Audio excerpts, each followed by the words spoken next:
ጤና ይስጥልን። ይህ አዋዜ ነው።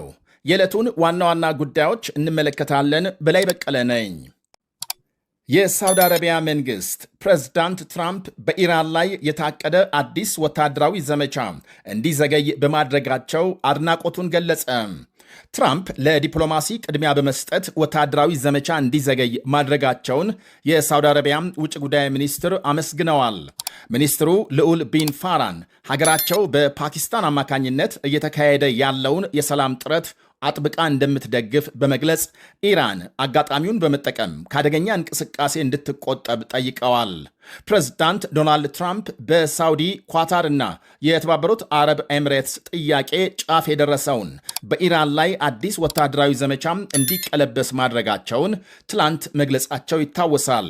ከኢራን ጋር ከስምምነት ለመድረስ እንደማይቸኩሉ ለሪፖርተሮች የገለጹት ትራምፕ የእስራኤል መሪዎችም ቢሆኑ ከኔ ቃል አይወጡም ብለዋል። የእስራኤል ጠቅላይ ሚኒስትር ቤንያሚን ኔታንያሁን ጠንካራም የጦርነት ጊዜ መሪ መሆኑን መዘንጋት አይገባም ሲሉ አወድሰዋል። የኢራን ባለሥልጣናት ግን አሜሪካም አዲስ ጦርነት ለመጀመር ፍላጎት አላት እያሉ ናቸው።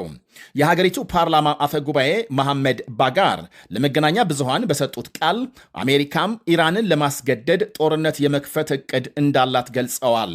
ሆኖም ቴሄራን የትኛውንም ጥቃት ለመከላከል በቂ ዝግጅት አድርጋለች ብለዋል። አሁን አዲስ ጦርነት ከተጀመረ ደግሞ ከቀጠናው ያለፈ አደጋ እንደሚያስከትል አስጠንቅቀዋል። ተመሳሳይ ማስጠንቀቂያም የኢራን ውጭ ጉዳይ ሚኒስትርና የሀገሪቱ የበላይ ጦር በተከታታይ አውጥተዋል። የተባበሩት መንግስታት በበኩሉ የሆርሙዝ መተላለፊያ መዘጋት የዓለም የምግብ ዋጋ ቀውስ እንዲባባስ እያደረገ ነው ሲል አስጠንቅቋል። የመንግስታቱ ድርጅት የምግብና የግብርና ድርጅት ዛሬ ባወጣው መግለጫ የኃይል ማዳበሪያ፣ የእርሻ ዘርና በአጠቃላይ የምግብ ዋጋ ቀውስ አስደንጋጭ ወደሆነ ደረጃ እየተሸጋገረ ነው ብሏል። ይህንኑ የዓለም የምግብ ዋጋ ጭማሪን ለመከላከል መንግስታት አማራጭ መንገዶችን እንዲያሰፉና በውጭ ንግድ ላይ የተጣሉ ማዕቀቦች እንዲነሱ ጠይቋል። በሌላ በኩል የኢራን ውጭ ጉዳይ ሚኒስትር አባስ አራክቺ በሚቀጥለው ሳምንት በኒውዮርክ የመንግስታቱ ድርጅት ጸጥታው ጥበቃ ምክር ቤት ስብሰባ እንዲገኙ የግብዣ ወረቀት እንደተላከላቸው ታውቋል። በዓለም አቀፍ ሰላም ላይ በሚነጋገረው በዚሁ ስብሰባ ውጭ ጉዳይ ሚኒስትሩ የተጋበዙት የዚህ ወር የምክር ቤቱ ተረኛ መሪ ቻይና በመሆኗ ነው ይላሉ የተለያዩ ወገኖች። ሆኖም ለግብዣው እስካሁን የኢራን ውጭ ጉዳይ ሚኒስቴር ምላሽ አልሰጠም። በሌላ ዜና ከአሜሪካ 200 ቦይንግ አውሮፕላኖች ለመግዛት የተስማማችው ቻይና በአሜሪካ ይፈጸማል ያለችውን ወታደራዊ ጀብደኝነት ማውገዟ ተነግሯል። የቻይናው መሪ ሺ ጂንፒንግ ለጉብኝት ቤጂንግ ከተገኙት የሩሲያ ፕሬዝዳንት ቭላዲሚር ፑቲን ጋር በጋራ ባወጡት መግለጫ አሜሪካም በመላው ዓለም ታካሂዳለች ያሉትን ወታደራዊ ጀብደኝነት ማውገዛቸውን የቢቢሲ ዘገባ አመልክቷል። ሁለቱ መሪዎች በተለያዩ ዓለም አቀፍ ጉዳዮች ላይ ውይይት ካካሄዱ በኋላም ባወጡት የጋራ መግለጫም ድንገተኛ ወታደራዊ ጥቃቶችን አጥብቀው ተችተዋል። ታዛቢዎች የሁለቱን መሪዎች መግለጫ በኢራንና ቬንዙዌላ ላይ የተፈጸመውን የአሜሪካ ጥቃት መነሻ ያደረገ ነው ይላሉ።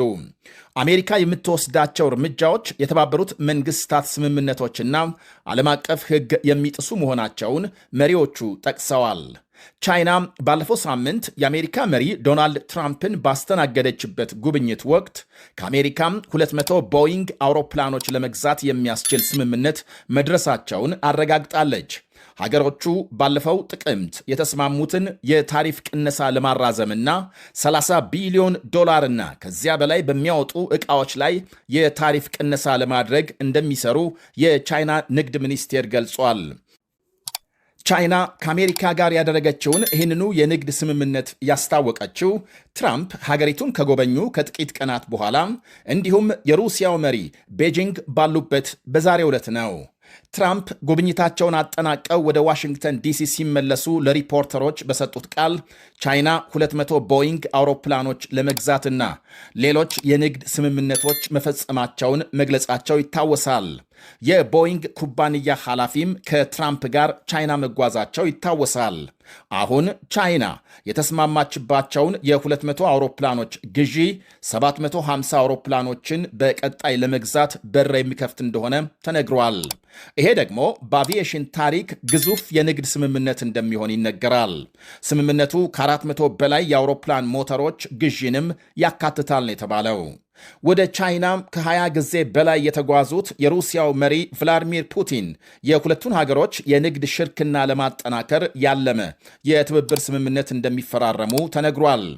በተለይ በዩክሬን ጦርነት ሩሲያ ላይ የተጣለው የምዕራባውያን ማዕቀብና የደረሰባቸው መገለል ፑቲን የበለጠ ወደ ቻይና እንዲጠጉ አድርጓቸዋል። ሩሲያና ቻይና ሁለቱም ይፈላለጋሉ። በዓለም አቀፍ መድረክ አንጻር ደግሞ ሩሲያም የበለጠ ቻይናን ትፈልጋለች ይላሉ ተንታኞች። የሁለቱ ሀገሮች የንግድ ልውውጥ ከ240 ቢሊዮን ዶላር በላይ የደረሰ ሲሆን ቻይና በዋነኛነት ነዳጅና ጥሬ ዕቃዎች ከሞስኮ ስታስገባ ኤሌክትሮኒክስና መኪናን ጨምሮ የተለያዩ ዕቃዎች ወደ ሩሲያ ትልካለች። ወደ ሌላ መረጃ ስናልፍ ጣሊያን፣ ፈረንሳይ፣ ካናዳና ኔዘርላንድ በሀገራቸው ያሉ የእስራኤል አምባሳደሮችን ማስጠራታቸው ተነገረ። እርዳታ ጭነው ወደ ጋዛ ሲጓዙ የነበሩ ከ50 በላይ ጀልባዎች በእስራኤል ጦር እንዲመለሱ ተደርገውና አፍቃሪ ፍልስጤም አክቲቪስቶች የሆኑ መንገደኞች መያዛቸው ተቃውሞ አስነስቷል። በተለይ የእስራኤል ጸጥታ ሚኒስትር ቤን ጋቪር አክቲቪስቶቹ ላይ ሲሳለቁ የሚያሳይ ተንቀሳቃሽ ምስል ይፋ መሆኑን ተከትሎ ሀገራት የተቃውሞ መግለጫዎች እያወጡ ናቸው። እጃቸውን የፊጥኝ ታስረው በተንበረከኩ በአስራዎቹ በሚቆጠሩ አክቲቪስቶች ላይ ሚኒስትሩ ሲቀልዱና ሲሳለቁ በሚያሳየው ቪዲዮ ተቃውሞ ካሰሙ ሀገራት መካከል የጣሊያን ጠቅላይ ሚኒስትር ጆርጂያ ሜሎኒ በፍጹም የማይታገሱት ድርጊት ነው ሲሉ አውግዘዋል። በርካታ የጣሊያን ዜጎች በሚገኙባቸው አክቲቪስቶች ላይ ለተፈጸመው ክብረ ነክ ለተባለው ተግባር የእስራኤል መንግሥት በይፋ ይቅርታ ይጠይቅ ብለዋል ጠቅላይ ሚኒስትሯም። የፈረንሳይ ውጭ ጉዳይ ሚኒስትር ዢን ኖኤል ባሮት በበኩላቸው በእስራኤሉ ሚኒስትር ድርጊት የተሰማቸውን ከፍተኛ ቁጣ በመግለጽ በአስቸኳይ ማብራሪያ ጠይቀዋል። አንድ ሰው ምንም ሊያስብ ይችላል። ሆኖም ዜጎቻችን በዚህ ደረጃ ክብራቸው ሊነካ አይገባም ብለዋል ሚኒስትሩ። የካናዳ ውጭ ጉዳይ ሚኒስትር አኒታ አናንድም ተመሳሳይ ስሜት አንጸባርቀዋል። ሚኒስትሩ ያሰራጩትን ቪዲዮ እጅግ የሚያስደነግጥ ብለውታል።